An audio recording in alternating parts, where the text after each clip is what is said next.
All right, fellas, I'm Dom of XComicReleases.com assistant editor. Let's talk about all the books that got pushed back, uploaded, and everything else for the last week. All right, let's start off with Gotham City Sirens. These are part of the new PRH uploads. This is going to be one of those titles that gets the simultaneous hardcover and the trade paperback release. So $24.99 for this one, opposed to $17.99 for the trade paperback. So if you are one of those standard hardcover lovers, this is the book for you. This is the Leah Williams, David Baldion, Gotham City Sirens series that takes place in between a couple issues of Catwoman, Poison Ivy, and Harley Quinn to take a little bit of a break. Alright guys, next up we do have a very interesting anthology trade paperback, and this is the DC All-In Saga trade paperback. This is going to collect Absolute Power number 4, the All-In Special, Batman 153, Wonder Woman number 14, and Superman number 19. The reason why I say this is so interesting is because a lot of these titles aren't... I wouldn't say these are part of the All-In Saga. The All-In Saga is what I would call the DC initiative. Well, yes, it is the DC initiative that sort of is a good jumping on point for readers, but it introduces the next chapter of DC Comics in a way that flows through the entire story. We saw this with the DC Rebirth hardcover deluxe edition that came out back a couple of years ago, gosh, 8 years ago, 7 years ago. Man, I feel old. So I remember that coming out, but it was only the one shot, and I wouldn't have been opposed to DC reprinting the one shot in a nice hardcover or standard hardcover or trade paperback, because we've seen them do that with a lot of one shots in not only recent memory with the Batman One Bad Day content, but also in history. Batman the Killing Joke, for example. Anybody ringing a bell? Now, what I would have done if I was DC, because these three titles don't have anything to sort of do with each other other than the fact that they are just what the Trinity is doing after the fact of DC All-In. What I would have done is a sampler. This is a sampler example of... Sometimes Image likes to do these, especially Remender's Giant Generator Studio imprint, where you are getting a sample of issue number 1 titles that are tangential to the story right after All In. Call it something else. You can call it whatever. I don't have a problem with a lot of naming conventions, with the exception of the Batman by Jeff Loeb deluxe editions. Those I do have a problem with. But this would collect Justice League Unlimited number 1. Justice League Unlimited number 1 is the flagship under Dan Mora and Mark Waid. Challengers of the Unknown, which is the Chris Cantwell title that is spinning off into a realm of difference that we haven't seen in 70, 80 years, of course, with the original Silver Age series. Question All Along the Watchtower, which spins off from issue number 1. It's investigating something that is happening on the Watchtower, seen by Renee Montoya as the Question.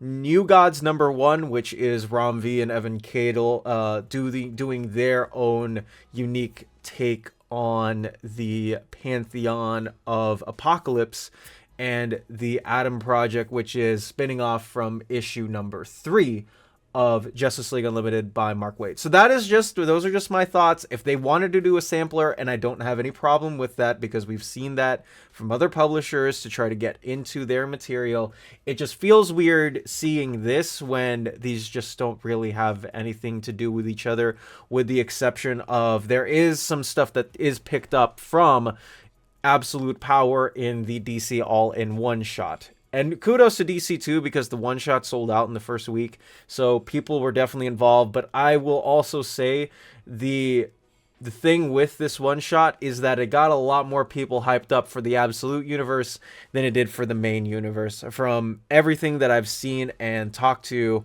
can even listen to my interview with Kelly Thompson. We talked about that a little bit as well. So just my thoughts on the collecting of DC All-In. I actually wouldn't even have minded if they did a deluxe edition of DC All-In Saga. I don't mind that sort of sampler if it was $40. We've seen that happen before, and DC has done deluxes of New 52 number 1s.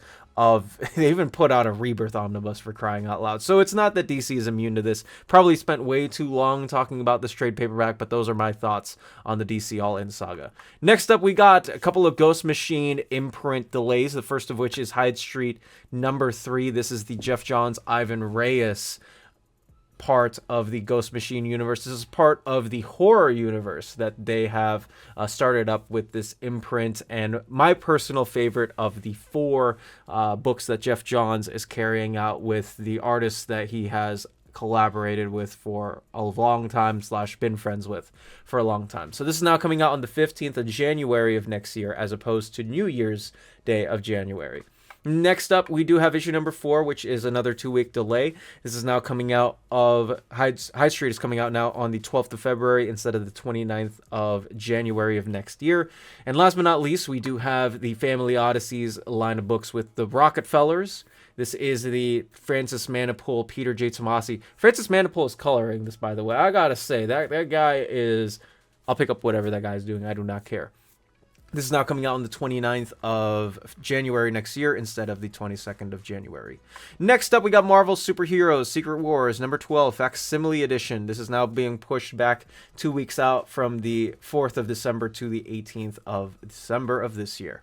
Next up, we got Aliens vs. Avengers. This is the Jonathan Hickman Esad Ribic. I cannot wait. Marvel, please do a gallery edition of this. I would love to see this in oversized glory. We deserve the Esad Ribic, Eve Skor. I cannot say that guy's last name, but Esad Ribic's usual colorist, and of course the man behind the thoughts. One of my favorite series so far of the year. Uncanny X-Men number 10 coming out now on the 19th of February instead of the 5th of February. Next up, we got X-Men Decimation. This is the first omnibus delay that I will be talking about. I think the only omnibus delay I will be talking about. The 7th of January is now coming out of this omnibus instead of the 24th, or Christmas week for December. And Constantine Dead, or Hellblazer Dead in America. If you have not listened to my Spurrier interview, I would suggest it. Wonderful listen, but it is being pushed back to the 18th of December instead of the 11th of December.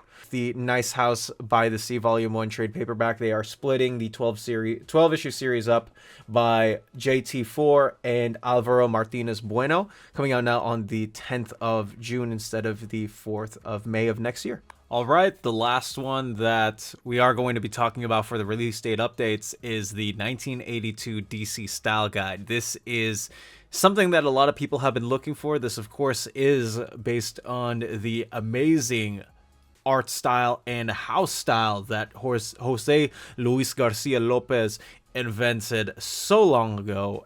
We wouldn't have guys like Ivan Reyes if it weren't for him, but this did get pushed back from the 27th of November to the 11th of December. So if you are looking, if you've pre-ordered and you're like, where is it?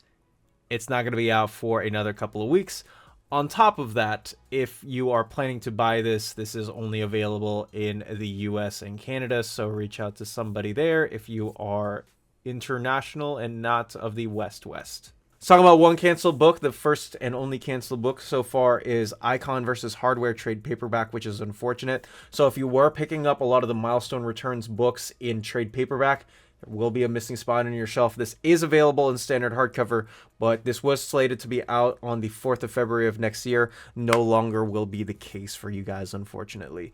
Next up, we do have a couple of price changes. 4 of them, if I do say so myself. The first of which is Dawn of Decay Marvel Zombies. This is a book marketed towards the 10 to 14-year-old range. $15.99 instead of $13.99 from Marvel Comics. Next up, we got It's Jeff. This is by far... I will die on this hill. Kelly Thompson has created the most adorable character in comics, and that is, of course, none other than Jeff the Land Shark. $15.99 now instead of $13.99, but this is going to be perfect for introducing books to anybody. I literally do believe this all ages catered book is perfectly made, perfect strips, perfect humor, everything else. We should get an oversize of this someday. Next up, we got Harley Quinn number 48, $4.99. Old, now it's $3.99. And last but not least, the big one is Green Arrow Archer's Quest, $125 instead of a $100 for Green Arrow. If you haven't yet, check out our website, comicreleases.com. My and Webhead's love letter to comics, a hotspot where you can finally figure out what's coming out, when, from what place. Our unique upcoming website tracker in the Collected Editions tab makes sure that you're on top of every single collected edition coming out on the market, with release date updates to the minute, from the tiniest graphic novels to the giant Generator Deluxe hardcovers as large as an absolute. Our unique spreadsheet not only gives out the most accurate information out there, but our format also filters ensure that you can find your books as quickly as possible. The tracker also gives out links to domestic and international retailers so that you can purchase your comic books at the snap of a finger. We are also proud to host monthly solicitations as per given by the publishers that generously send us information to give to you all. From the Ultimate Universe to the creator-loved Oceans and Universes, we specialize in giving you the most readable format of solicitations without any of the annoying advertisements. If you also donate to our Patreon at just $2 a month, which is less than a coffee at Starbucks, you will receive access to a special watch list dedicated to individually tracking items that are on your wish list, past or present. Place in your tracking number and make sure that these books also not only come in safe, you can even put in special comments on these as well. On top of that, your name will also show up at the end of every single Dom of X video creates as a huge thank you. That is comicreleases.com. For more information, check this out down in the description. If you also want to contact me or Webhead, check the contact forms down in the description, or email me down in the description. And that's going to be it for this video. For some of those wondering, yes, I do have a show with Curtis on Friday for DC Finest, but that's going to be it for me. I am Dom of X. You be you. Take care and dominate the day wherever you go.